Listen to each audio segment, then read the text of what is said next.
David Cronenberg certainly has a lot of films under his belt, and he's still making more. The Evolution exhibit is absolutely amazing. What are some of the films that we're seeing represented? Well, we've basically done a survey of his entire career, from the first film Stereo up to his last film Cosmopolis. I think the highlights of the show probably center around films like The Fly. We have The Pod, we have a lot of the strange surgical instruments from Dead Ringers. Existence, I think, is probably a film where there's a lot of very strange objects as well. The gristle gun, some of the metapods from the gaming that goes on in the film. And then costume-wise, I think Dangerous Method was a period film, and there's some costumes designed by his sister, Denise Cronenberg. Those, to me, are the highlights of the show.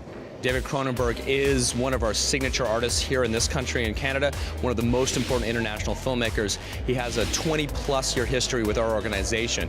So how did we want to frame David Cronenberg for the world?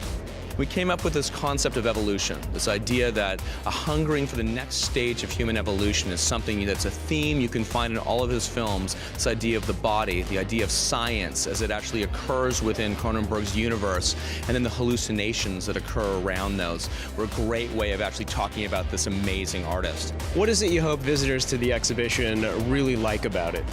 What our goal here is to allow people access to the mind of David Cronenberg, to actually delight in his creativity, his imagination, his sense of humor, the way that he actually looks at the world like no one else, the idea that he actually wants to explore new things, he's curious to look in different corners all the time.